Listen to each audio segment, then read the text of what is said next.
열왕기상 5장 1절서부터 12절까지의 말씀을 읽고 말씀을 나누도록 하겠습니다. 솔로몬이 기름 부음을 받고 그의 아버지를 이어 왕이 되었다 함을 두로왕 히람이 듣고 그의 신하들을 솔로몬에게 보내었으니 이는 히람이 평생에 다윗을 사랑하였습니다. 이에 솔로몬이 히람에게 사람을 보내어 이르되 당신도 알거니와 내 아버지 다윗이 사방의 전쟁으로 말미암아 그의 하나님 여호와의 이름을 위하여 성전을 건축하지 못하고 여호와께서 그의 원수들을 그의 발바닥 밑에 두시기를 기다렸나이다. 이제 내 하나님 여호와께서 내게 사방에 태평을 주심에 원수도 없고 재앙도 없도다. 여호와께서 내 아버지 다윗에게 하신 말씀에 내가 너를 이어 네 자리에 오르게 할 네 아들 그가 내 이름을 위하여 성전을 건축하리라 하신 대로 내가 내 하나님 여호와의 이름을 위하여 성전을 건축하려 하오니 당신은 명령을 내려 나를 위하여 레바논에서 백향목을 베어내게 하소서. 내 종과 당신의 종이 함께 할 것이요 또 내가 당신의 모든 말씀대로 당신의 종의 삭슬 당신에게 드리리이다. 당신도 알거니와 우리 중에는 시돈 사람처럼 벌목을 잘하는 자가 없나이다. 히람이 솔로몬의 말을 듣고 크게 기뻐하여 이르되 오늘 여호와를 찬양할지로다. 그가 다윗에게 지혜로운 아들을 주사 그 많은 백성을 다스리게 하셨도다 하고 이에 솔로몬에게 사람을 보내어 이르되 당신이 사람을 보내어 하신 말씀을 내가 들었거니와 내 백향목 제목과 잣나무 제목에 대하여는 당신이 바라시는 대로 할지라. 내 종이 레바논에서 바다로 운반하겠고 내가 그것을 바다에서 뗏목으로 엮어 당신이 지정하는 곳으로 보내고 거기서 그것을 불리니 당신은 받으시고 내 원을 이루어 나의 궁정을 위하여 음식물을 주소서 하고 솔로몬의 모든 원대로 백향목 제목과 잣나무 제목을 주매 솔로몬이 히람에게 그의 궁정의 음식물로 밀 2만 고루와 맑은 기름 20고루를 주고 해마다 그와 같이 주었더라. 여호와께서 그의 말씀대로 솔로몬에게 지혜를 주신 거로 히람과 솔로몬이 침묵하여 두 사람이 함께 약조를 맺었더라. 아멘. 오늘 우리가 읽은 이 5장과 그리고 뒤에 나오는 장은 솔로몬이 어떻게 성전을 짓게 되었는가 라고 하는 이야기를 우리들에게 전해주고 있습니다. 이 성전은 이스라엘 민족에게 대단히 중요합니다. 우리가 생각하는 이 예배당 정도의 중요성보다도 그들에게 있어서 이것은 뭐라고 표현을 해야 어떻게 표현을 해야 그들의 그 마음을 전달할 수 있을지 모르지만 자기의 목숨, 자기 생명, 자기 이스라엘 민족과 동일시되는 어떤 장소 이것이 그들에게는 성전입니다. 너무 과해서 너무 과한 정도로 갔을 정도까지도 그들이 성전을 대하였기 때문에 문제가 된 경우도 있지만 그러나 그들에게 있어서의 신앙의 중심은 성전이었습니다.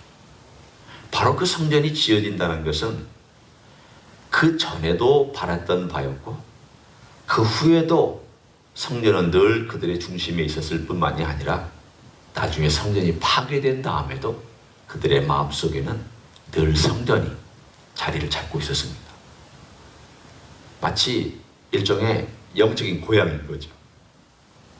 만약 고향을 사랑하는 사람이 있다면 내가 고향 땅에 좀 가봤으면 우리가 이 미국 땅에 살면서 내가 죽기 전에 한번 꼭 가봐야 되겠다.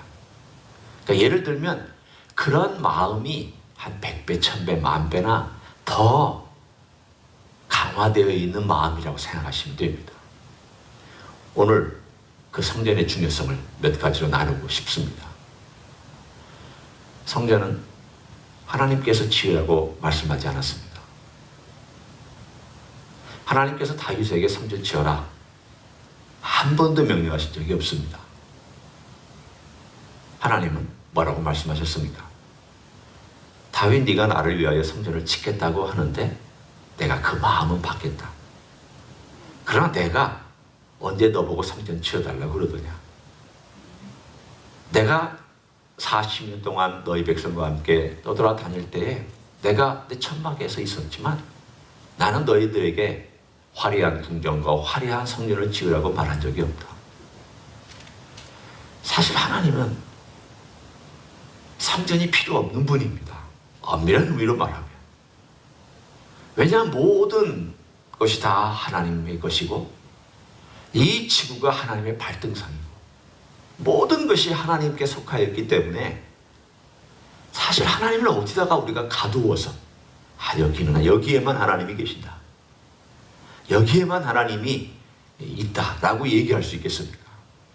우리들의 생각이지 하나님은 갇혀 계시는 분이 아닙니다. 어느 한 곳에만 계시는 분도 아닙니다. 그런데 왜 하나님은 다윗이 마음에 품었던 성전이라고 하는 바로 이것을 하나님이 받아주셨느냐? 그리고 솔로몬은 여기에 최대 에너지를 쏟았느냐? 다윗은 전쟁에서 모든 금과 은을 가져오는 대로 다 하나님을 위하여 헌신하고 그것을 다 성전으로 바쳤느냐? 자기가 금은을 갖지 않았습니다. 다 하나님의 성전으로 바쳤습니다. 앞으로 지어질 성전에 이 금들이 다 쓰여지도록, 은들이 쓰여지도록. 다윗이 열심히 있죠. 헌신이 있었습니다. 하나님께 최선을 드렸습니다. 솔로몬은 그 모든 것을 또 받았습니다. 하여튼 다윗은 모든 것을 성전 짓지는 못했지만 짓기 직전까지 모든 물질, 또 이 나무는 나중에 솔로몬이 오늘 본문에 있는 것처럼 가져오지만 필요한 모든 것들은 다 준비해 놨습니다. 왜 이렇게 중요할까? 그리고 왜 그것이 그렇게 하나님의 마음에 들었을까? 그것은 첫째는 하나님께서 성막에서 제사를 드릴 수 있었지만, 그리고 성막 앞에 있는 제단에서 제물을 올려드리도 하나님은 그것 때문에 뭐라고 하시지 않았지만 다윗의 마음과 다윗의 헌신과 그리고 이스라엘 백성이 그 열심을 가지고 하나님을 찾아와서 하나님께 예배하는 그 예배의 열심을 하나님께서 기쁘게 받아주시는 것입니다. 어떤 경우는 하나님께서 명령하시지 않아도 하나님을 사랑하는 사람이 하나님께 정말 전심을 드릴 때 하나님께서 그 전심을 정말 기쁘게 받아주실 때가 있습니다. 네가 나를 사랑하는구나. 네가 나를 위하여 그렇게 헌신하는구나. 네가 너의 최선을 드리고 싶어 하는구나. 너의 그 최선이 나의 마음을 정말 기쁘게 한다. 내가 허락한다. 그리고 내가 거기에 내 눈을 두고 내가 너의 정성과 너의 뜻과 나를 사랑함으로 드리고 싶어하는 그 모든 것들을 내가 기쁘게 받아서 내 영광을 거기에 드러내 주겠다. 솔로몬의 성전은 바로 그것입니다.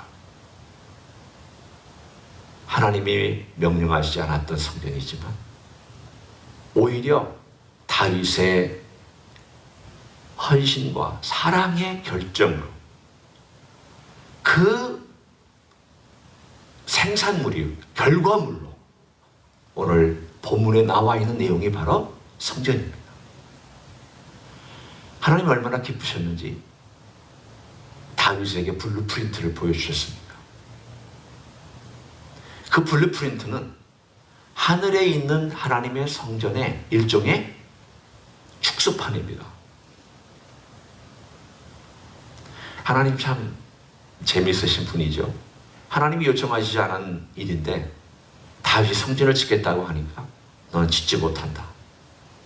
그렇게 말씀하셨습니다. 그리고 나서는 다윗에게 블루프린트를 다 그려서 주셨습니다. 이렇게 지으라고. 그걸 받아가지고 솔로몬이 그대로 지었습니다. 그건 사실 어떤 의미로 보면은 이 다윗과 하나님과의 관계 속에 있는 그 밀고 당기는, 어떨 때는 하나님께서 이렇게 잡아당길 때 다윗이 이렇게 딸려오고, 어떨 때는 다윗이 하나님을 막 간절히 잡아당기고 또 하나님께 막 드리고 싶어서 하나님께 막 열정적으로 잡아당길 때 하나님께서 슬쩍 따라와 주시고, 그래서 다윗과 하나님과의 관계를 보면 그러니까 밀고 당기는 그 미묘한 신앙의 기쁨과 그 민감함과, 그리고 그냥 설렁설렁 사는 신앙인들은 알지 못하는 그 깊은 내면을 우리의 삶 속에서, 그 역사 속에서 우리들에게 보여주고 있습니다. 성전 건축이 바로 그것입니다. 다윗은 알았습니다. 백성들이 하나님 아버지 앞에 와서 어떤 예배를 드려야 되느냐에 대한 것의 중요성을 깨달았습니다. 왜냐하면 그 시대에 산당 예배라는 것이 이스라엘 전체에 만연하여 있었기 때문입니다. 다윗의 위대한 점이 늘 제가 얘기했지만 늘 하나님과의 관계 속에서 하나님 찬양하고 의지하고 또 잘못했을 때는 죄를 고백하고 직면하는 그것이 위대한 점이라고 얘기를 했습니다. 그러나 업적으로 따지면 그 위대한 점이 또 하나 있습니다. 전쟁을 잘했다도 아닙니다. 골리앗을 쓰러뜨렸다, 이것도 아닙니다. 산당에서 예배를 드린 적이 없습니다. 솔로몬조차도 산당에 가서 제사 드리고 산당에 가서 예배했습니다. 산당이 뭐냐? 마치 우리나라에 그런 비슷한 산당들이 있습니다. 바닷가에 가면 용왕에게 제사 드리는 그런 장소가 있고, 산에 가면 성황당이나 마을에 가면 성황당이 있고, 하여튼 우리나라에는 뭐 그런 어디 가면 신령하다 그러면 항상 무슨 집 같은 게 있습니다. 그게 산당입니다. 이스라엘도 산에 조그만 좀 뭔가 신령하게 보이는 산에는 산이라고 하는 것은 큰 산당이고, 조금 작은 곳에는 작은 산당이고. 왜 이런 산당이 필요합니까? 첫째는 그 지역의 신을 섬기니까. 산에 가면 산의 신을 섬기고 바다 신을 섬기는 우리나라 우리 민족의 그 옛날 습관처럼 이스라엘 민족도 그렇게 이방 민족이 섬겼던 신들을 그렇게 섬겼으며 그 방식대로 하나님이 마치 그렇게 우리를 복주시는 것처럼 섬겼습니다. 어떨 때는 이게 하나님이다 이렇게 섬기기도 하고, 하나님 플러스 이런 신들도 섬겼습니다. 생각해 보십시오. 다윗이 하나님을 사랑하는데 백성들이 산당에 가서 예배를 드리면 하나님을 사랑하는 사람의 마음이 편하겠습니까? 내가 하나님을 열심히 섬기고 나는 산당에 가서 예배하지 않고 오로지 하나님 그분만을 섬기며 그분 앞에 제사를 드리고 그분을 의지하고 살아가는데, 다른 사람들이 산당에 가서 예배를 드리면 그 모습을 보면서 뭐 기쁘겠습니까? 그래서 하나님 아버지 앞에 성막에 오지 아니하는 이 이스라엘 백성들을 어떻게 하나님 아버지 앞, 하나님께 나올 수 있게 하고 어떻게 그들이 하나님께 예배를 드리는지에 대한 바른 예배. 하나님이 누구시냐? 신명기 6장에 나오는 것처럼 이스라엘아 들어라.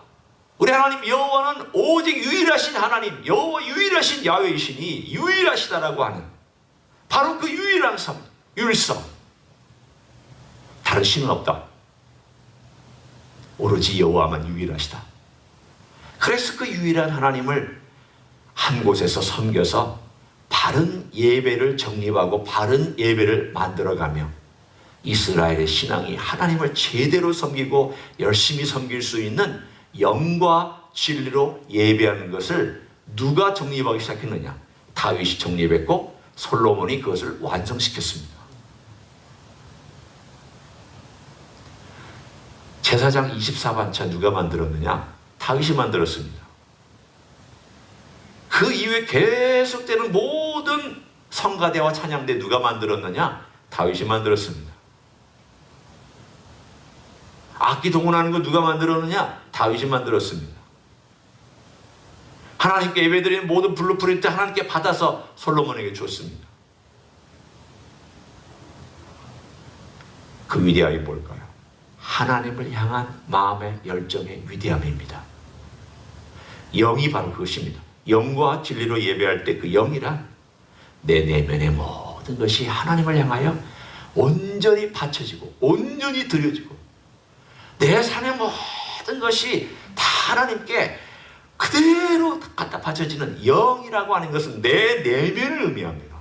내 내면의 모든 것들이 내 내면이 드려졌다는 것은 다른 것은 말할 것도 없습니다. 내 시간, 내 물질, 내 정성, 내가 가지고 있는 관계, 내 모든 것들이 다 드려졌다는 것을 이 영이라고 하는, 영으로 예배한다는 것에 다 들어있습니다. 진리는 바른 예배입니다. 산당에 가지 마라. 이제 산당은 아니다. 오로지 하나님을 예배하는 이곳에 와서 여기에서 제사를 드리고 하나님이 원하시는 방식대로 예배하라. 진리로 예배하라. 우리 주님께서 열왕기상 5장과 6장 그리고 다윗이 만들었던 모든 제사에 대한 것을 딱 두 마디로 요약해 주셨잖아요. 얼마나 멋있습니까? 예배는 영과 진리로 드리는 것이다. 구약에 있는 모든 레위기가 다 그 말씀 안에 들어와 있습니다. 오늘 이 이야기가 다 그 말씀 안에 들어와 있습니다. 모든 제사 제도뿐만이 아니라 모든 하나님께 나아가는 것들이 다 영과 진리 아니라고 하는 우리 주님의 그 말씀 안에 다 들어 있습니다. 오늘 우리는 그럼 어떻게 살아가야 되느냐? 적용하고 마치기를 원합니다. 영으로 드린다는 것, 다시 한번 간단하게 말씀드리면 내 삶의 어느 것도 하나 빠짐이 없이 하나님 아버지 앞에 온전히 헌신하는 것. 이스라엘 백성들이 예루살렘에 하나님을 사모하는 마음으로 남자라면 3번 와서 예배를 드리는 유월절, 오순절, 장막절 꼭 추수절기에 맞추어서 전이든 후든 맞추어서 와서 하나님께 예배드리는 이 귀한 예배의 시간이에요. 그들에게 있어서는 먼 장거리에 순려요. 힘든 어려운 길 될 수도 있었고 추수할 때에 맞추어서 와야 되는 위험과 경제적인 손실까지도 포함되어 있었지만 영으로 하나님께 예배드리는 모든 것이 다 그 가운데 포함되어 있기 때문에 영으로 드리는 것은 바로 하나님이 최우선에 있다는 것을 말씀하고 있습니다. 우리 주님이 우선되어야 됩니다. 우리에게 있어서의 영은, 영으로 예배드리는 것은 예수 그리스도 그분이 내 삶의 모든 것이 우선이라고 하는 내 삶의 헌신입니다. 내가 주일날 여기 나온다는 것은 주님께서 내 삶의 우선이라는 것이고, 내가 정말 주님 앞에 무릎 꿇고 기도하고 헌신한다는 것은 주님이 내 삶의 우선이라는 뜻입니다. 그 영으로 예배드리는 것입니다.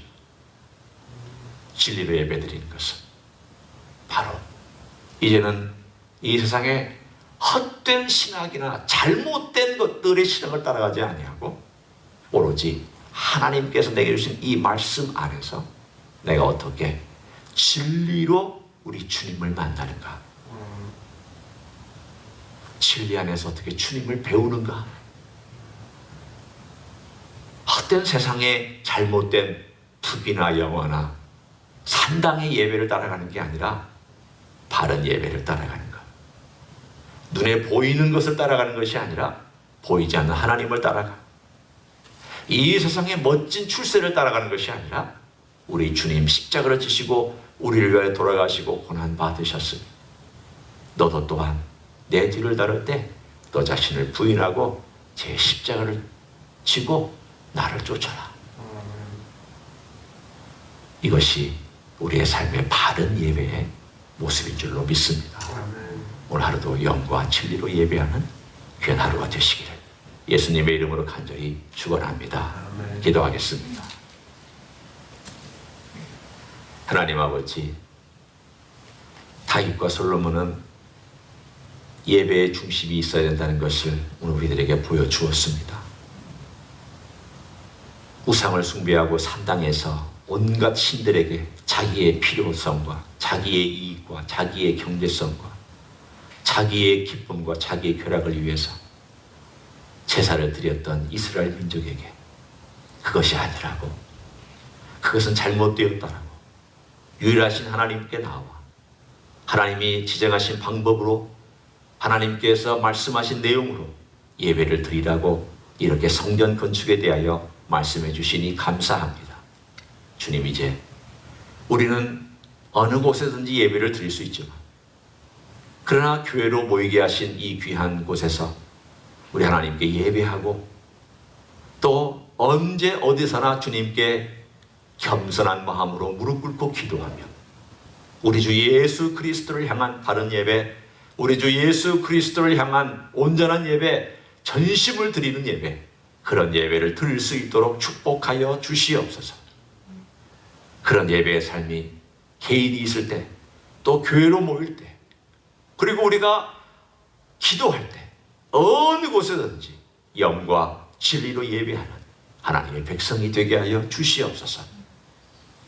이제는 우리 구주 예수 그리스도의 은혜와 하나님 아버지의 극진하신 사랑과 성령 하나님 교통하심의 역사가 오늘도 영과 진리로 예배하기를 소원하고, 가정에서나 또 교회로 모일 때나 직장에서나 홀로 있을 때나 예배자의 삶을 살아가기를 소원하는 가정에서 예배드리는 종들 위해와 이 자리에 참여한 종들 위해와 주임지 히스교회 위해와 이민교회들과 한국교회들과 선교사님들 위해 이제부터 영원히 함께 하실지어다.